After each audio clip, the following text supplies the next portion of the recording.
میں پچھلے کچھ دنوں سے عید سے پہلے ہی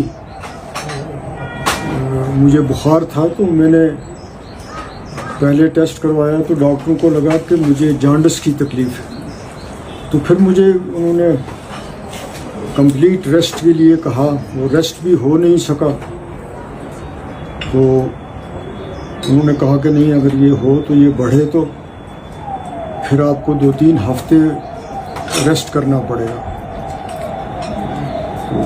تو اس کی وہ میڈیسن لے لی، کوئی خاص فرق نہیں آیا۔ پھر ٹیسٹ کروایا تو وہ جانڈس نہیں نکلا، وائرل فیور تھا۔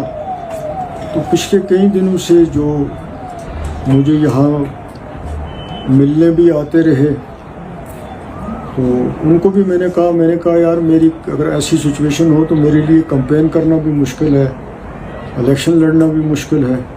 لیکن اس وائرل فیور کا جب پتہ لگا تو پھر اس کا میں نے ٹریٹمنٹ کروایا، تو آج میں بالکل ٹھیک ہوں۔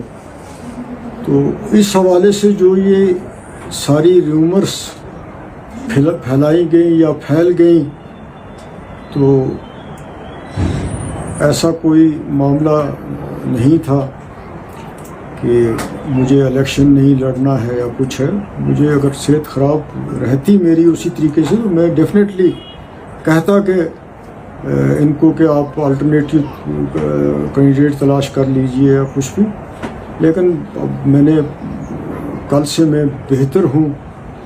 تو میں نے ڈاکٹروں نے بھی کہا کہ ٹھیک ہے، آپ کو وائرل فیور تھا تو اب آپ امپروو ہو رہے ہیں، تو جس میں مجھے شاید 1-2 دن اور بھی ریسٹ کے لیے انہوں نے ایڈوائز کی ہے۔ تو باقی میں بالکل ٹھیک ٹھاک ہوں۔ الیکشن تو میرا آلریڈی ڈکلیئر ہے، تو اب میری صحت بھی ٹھیک ہے، تو میں لڑوں گا۔ اب یہ آج کل کا زمانہ ایسا ہے کہ کوئی بھی خبر کہیں سے بھی نکلتی ہے تو پھر وہ بہت زیادہ دور تک پھیل جاتی ہے، پھر تو یہ چیزیں ضرورت سے زیادہ بڑھ جاتی ہیں۔ تو وہی سن کے عمر صاحب بھی یہاں آئے، تو وہ بھی کوئی میرے ساتھ سیاسی بات کرنے نہیں آئے تھے، وہ بھی میری خبر گیری کرنے کے لیے آئے تھے۔ تو میں نے ان کو بھی کہا کہ آپ کو تکلیف کرنے کی ضرورت نہیں تھی، لیکن چلیں ان کی اس لحاظ سے بابا نگری کی وانگت کی سیر بھی ہو گئی۔ تو یہی سارا معاملہ تھا، کچھ اور اس کو کوئی زیادہ سیریسلی لینے کی یا بڑھاوا دینے کی کوئی ضرورت نہیں ہے، نہ میں اس کو دینا ضروری سمجھتا ہوں۔ تو یہ چھوٹا سا معاملہ تھا، تو تھوڑا زیادہ بڑھ گیا، تو مجھے اتنا ہی کہنا تھا۔